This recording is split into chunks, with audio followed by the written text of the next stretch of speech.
At the beginning of time, Eve ate the forbidden fruit and God punished her by kicking her and her family out of Eden. Sometime later, Eva's son Cain killed his brother Abel and escaped to the east, where he was protected by fallen angels known as the Watchers. Eventually, Cain's descendants were also helped by the Watchers, and together they built the industrial civilization. Their cities spread evil around the world, and only Seth's descendants could protect what was left.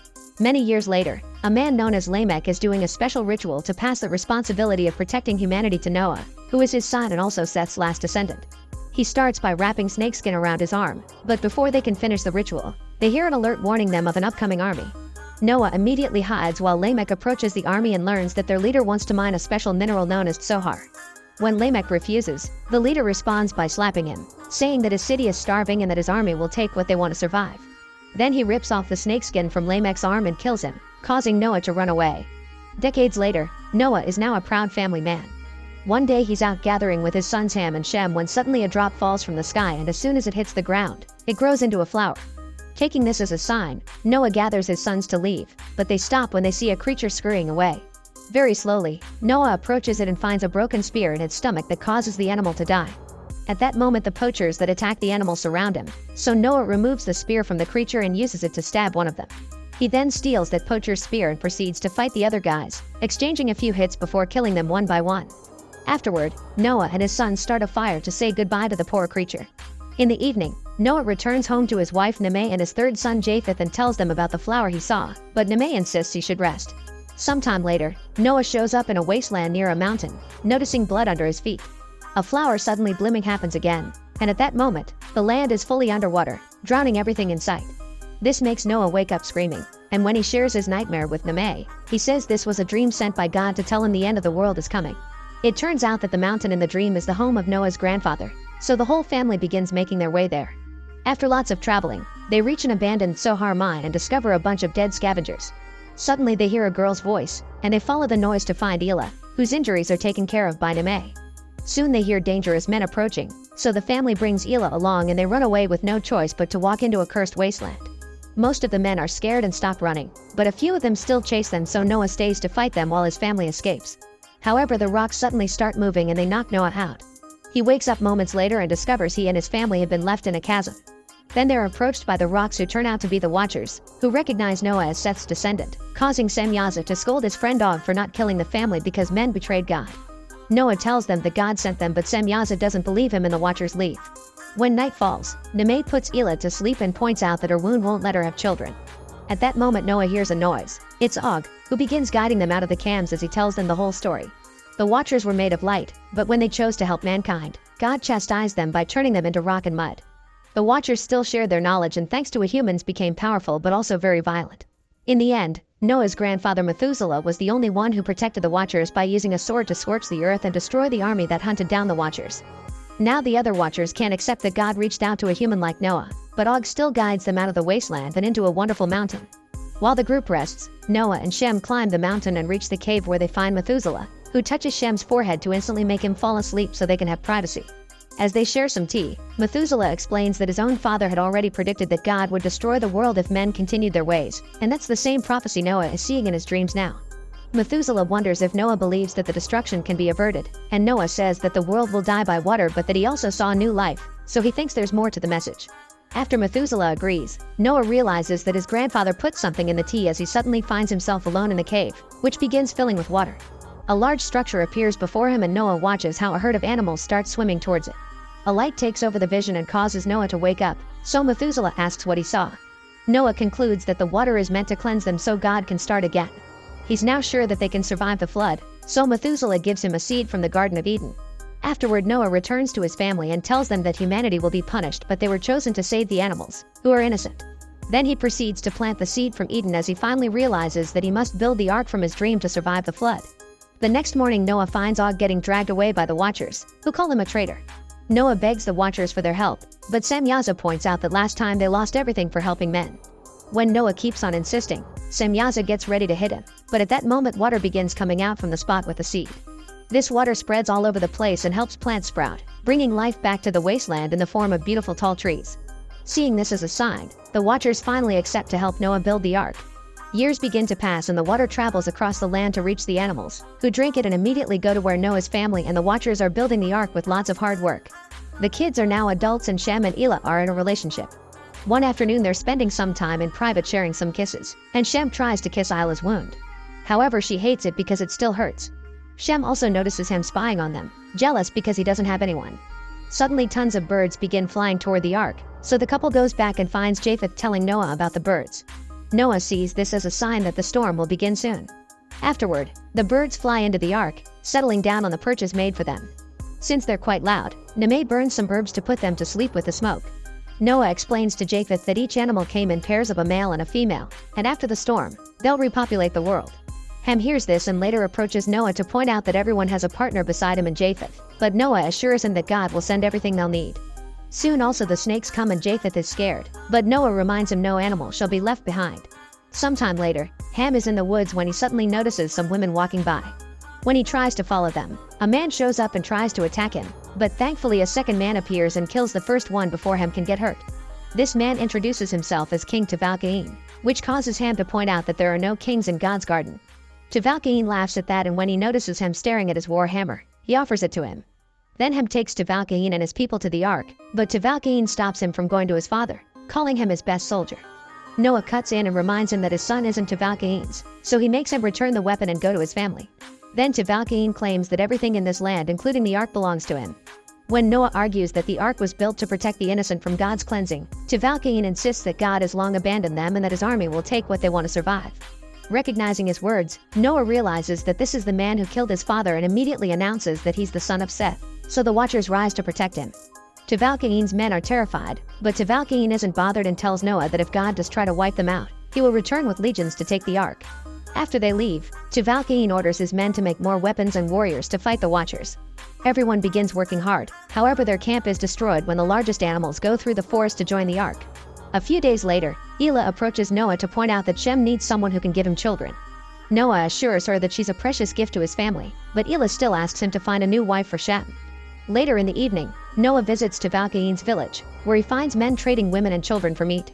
He watches in horror how girls scream when they're given to the soldiers to be slaves and how the soldiers toss a goat in exchange, which the villagers rip apart while it's alive. Afterward, Noah sees a vision of fire raining down on the village and blood under his shoes, so he decides to leave empty-handed. The next morning, Noah returns to the ark and Ham asks if he found them wives, but Noah says that there will be none. Ham replies that he can't be a man without a wife, but Noah just orders him to help his brothers. Furious, Ham yells at his father, so Noah pushes him and tells him that to be a man he must do what needs to be done. Humiliated, Ham runs away, and Ela chases after him. Later, Noah tells Nameh that evil is in all of them and decides that after the ark is done, he'll die with everyone else.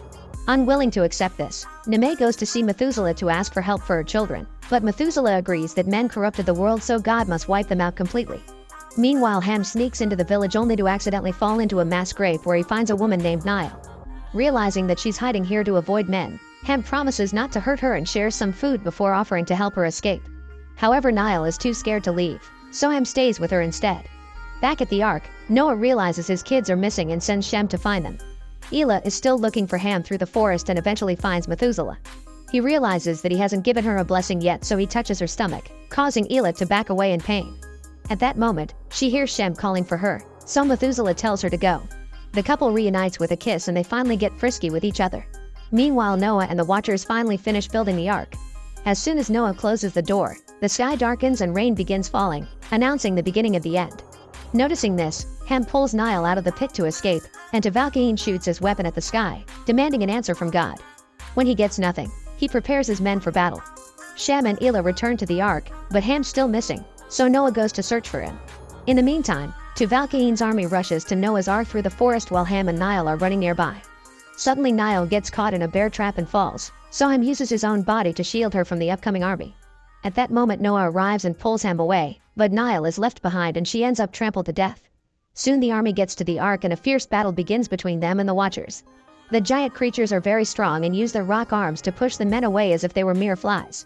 While Ham and Noah make their way back to the ark, Tuval-Cain shoots the Watchers with Sohar, eventually hitting Samyaza in the chest. Then Tuval-Cain stabs the wound with a spear, pushing with all his strength until Samyaza explodes into a bright light that shoots to the heavens. When the Watchers realize that their leader returned home, they begin to fight more furiously and desperately, because now they know that dying will lead them to heaven. Little by little, the army loses a big amount of men, but the Watchers are also losing numbers without a care. A few men reach the ark, but Noah fights them fiercely and throws them off, unaware that Tubal-Cain is climbing the ark from the other side. Two men manage to open one of the doors and Shem comes out to kill them, but Noah quickly sends him back inside. Eventually, there are too many men to fight, so Og says goodbye to Noah and ends things for himself to join his family. With no more watchers left, water begins erupting from the ground in great quantities to start the flood. Noticing his, Tubal-Cain starts breaking his way into the ark, which him hears from the inside.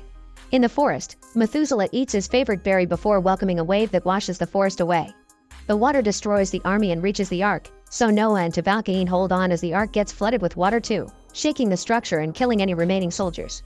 However, soon it begins to float, which allows Tubal-Cain to enter through the hole he made while Noah reunites with his family through the door. People all over the land begin drowning and Elah and Shem beg Noah to save a few, but he insists that there's no room for them. Then the family gathers for dinner, ignoring the screams outside their walls as Noah shares the whole story of the creation and how everything had been perfectly balanced. He reminds them this is the fault of Adam and Eve because they ate the forbidden fruit, but after the great flood, paradise can begin once more with no men to destroy it again. Meanwhile, Ham secretly gives food to Tubal-Cain, explaining that he's helping him because Noah let Nile die. To Ham's surprise, Tubal-Cain suddenly takes a sleeping animal and eats it, saying that God made them in his image to subdue the animals, not serve them. Then he shares the meat with Ham, telling him it's their world to seize. Weeks pass and the family comes to the conclusion there's no land left. One night, Elah wakes up feeling sick. Using herbs, Nemeh discovers that Methuselah healed Elah and she's now pregnant.